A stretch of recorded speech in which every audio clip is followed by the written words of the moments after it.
এ আপনার অতিরিক্ত বিনয় ভট্টাচার্য মশাই। দেশের তাবৎ পণ্ডিত কুলের বিধানকে উল্টে দিয়ে আপনি মন্দির প্রতিষ্ঠা করতে পেরেছিলেন, আর দুর্ঘটনায় ভাঙা বিগ্রহ নিয়ে বিধান দিতে পারতেন না। আসলে কি জানেন সেজবাবু, যে কালে আমি মন্দির প্রতিষ্ঠানের বিধান দিয়েছিলাম তখন ছিলাম আমি ঝামাপুকুর চতুষ্পাঠীর টোলের একজন পণ্ডিত, একজন স্বাধীন সত্তা। আমার শাস্ত্রের বিচার বা পাণ্ডিত্য বিধানের একটা সসম্ভ্রম স্বীকৃতি ছিল। তখনও হয়তো অনেকেই আমার মতামত মেনে নেননি, কিন্তু যুক্তি দিয়ে বিচার করার চেষ্টা করেছেন। কিন্তু এখন তো আর তা হবে না। কেন? কারণ আজ আমি আপনার মন্দিরের খাতায় নথিভুক্ত একজন কর্মচারী মাত্র। আমার পরিচয় আপনার বেতনভুক্ত পূজারী ব্রাহ্মণ। আমি কি আপনাকে তাই ভাবি ভট্টাচার্য মশাই? না না রানীমা, আপনি তো আপনার রূপ নিজেও জানেন না। গৃহস্থালিতে আপনি লক্ষ্মী, দিনের সেবায় আর্তের সেবায় আপনি মা অন্নপূর্ণা, শরণাগতের আপনি মা জননী। আপনাকে কি আমি অত ছোট করতে পারি? তবে লোকজন তো আপনি জানেন, তারা তো বলতে ছাড়ে না। আমার কোনো তর্কে বা প্রশ্নে যদি তারা বিব্রত হন, তাহলে এই পণ্ডিত কুলের কাছে যেটুকু সাহারা আপনি পাচ্ছেন তাও হয়তো আপনি হারাতেন। তখন এক নতুন বিভ্রম বা বিভ্রাটের সৃষ্টি হতো। বুঝেছি, আপনি অতি বিজ্ঞজন, তাই আমি আপনাকে এত শ্রদ্ধা করি। এখন তাহলে কি করব মা? পণ্ডিতদের বিধান অনুযায়ী আমি নতুন বিগ্রহ তৈরি করার কথা বলে দিয়েছি, কারিগরদের বায়নাও ধরিয়ে দিয়েছি। এখন নতুন বিগ্রহ প্রতিষ্ঠার আয়োজন আর ভাঙা বিগ্রহকে বিসর্জন দেওয়ার ব্যবস্থা তো করতে হবে। হ্যাঁ মথুর, শাস্ত্র বিধান অনুযায়ী সব কাজ সম্পূর্ণ করো, যা যা করণীয়। কিন্তু মা। বলো মথুর। পণ্ডিত মশাইরা চলে যাবার পর আপনার মধ্যে আমি একটা অতৃপ্তি লক্ষ্য করেছিলাম। আপনার মনে কি কোনো সংশয় আছে মা? ভেবে বলুন, বলুন মা। এখানে বড় ভট্টাচার্য মশাই আছেন, কিছু জানার থাকলে ওনাকে জিজ্ঞাসা করে জেনে নিন। কি ব্যাপার? পণ্ডিত মশাইরা চলে যাবার পর তাদের আড়ালে আপনি বলেছিলেন, মনে আছে আমার, যে আপনি ছোট ভট্টাচার্যকে জিজ্ঞাসা করে দেখবেন। গদাইকে? আগে হ্যাঁ, পণ্ডিতদের বিধান পেয়েও আমার মনের মধ্যে একটা কাঁটা বিঁধছিল। অস্বীকার করব না, তখন হঠাৎই আপনার ভাইয়ের কথা আমার মনে এলো। আর কারো কথা মনে আসেনি। আপনার কথা না, বলরাম ভট্টমশাইয়ের কথা না, কেনারাম বাবুর কথাও না। আমি জানি না এই ভাবনা শিষ্টাচার বহির্ভূত কিনা। আপনাদের মতন এরকম নিষ্ঠাবান মানুষ থাকতে কেন যে আমার ছোট ভট্টাচার্যের কথা মনে এলো। আসলে কি জানেন, ওর কথা যেটুকু শুনেছি, জেনেছি, বা ওকে যতটুকু বুঝেছি, আমার মনে হয়েছে ওর ঈশ্বরবোধ আর সকলের থেকে আলাদা, একেবারেই অন্য রকম। তাই একবার তাকে জিজ্ঞেস করে নেবার কথা আমার মনে হলো।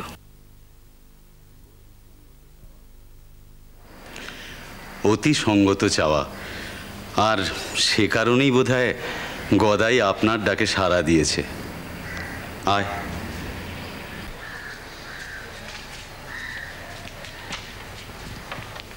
হ্যাঁ রে, গোবিন্দজির মূর্তি আবার নতুন করে তৈরি হবে, এ কথা শুনেছিস?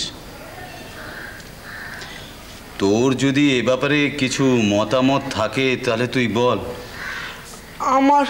আমার আবার মতামত কি গো? এত বড় বড় পণ্ডিতেরা সবাই বিধান দিয়ে গেছেন। কি বলছো বাবা? তোমাকে আমরা আলাদা করে মানি বলেই তো তোমার মত চাইছি। গোবিন্দজির পা ভেঙে গেছে, আমার মনের মধ্যে যে কি জ্বালা সে তো তুমি বোঝো। খুব কষ্ট রানীমা।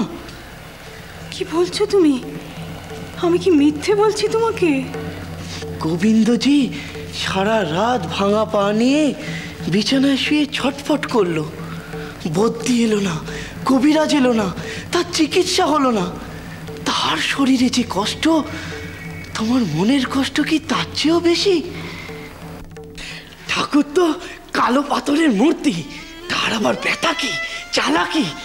তুলে নিয়ে গিয়ে গঙ্গায় ফেলে দাও, তার জায়গায় আর একটা নতুন আরো দামি পাথরের মূর্তি এনে বসিয়ে দাও, ব্যাস মিটে গেল। কি বলছিস তুই? কেন? রানীমাকে জিজ্ঞেস করো। তার এই সেজো জামাইয়ের যদি পড়ে গিয়ে পা ভাঙে, রানী তাকে ফেলে দিয়ে নতুন জামাই আনবে? বাবা, নাকি নাকি বদ্যি এনে তার পা জুড়বে?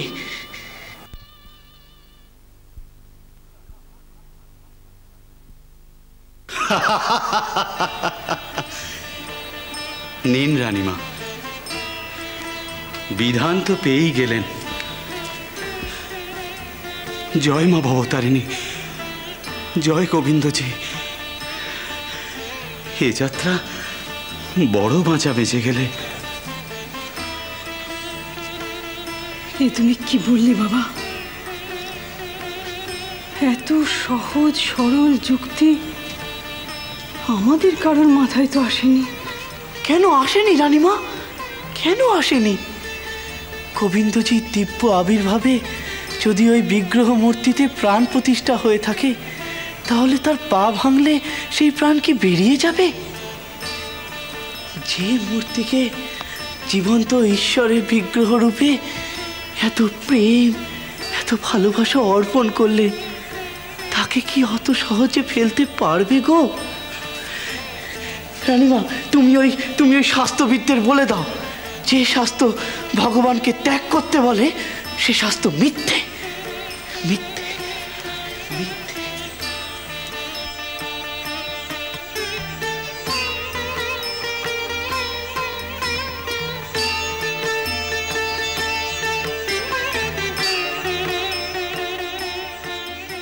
নে, হয়ে গেল গোবিন্দ ঠাকুরের পায়ের চিকিৎসা। যা যা, সবাইকে বলকে যা, বলকে যা, বাবা মূর্তি জমা হয়ে গেছে, বলকে যা যা।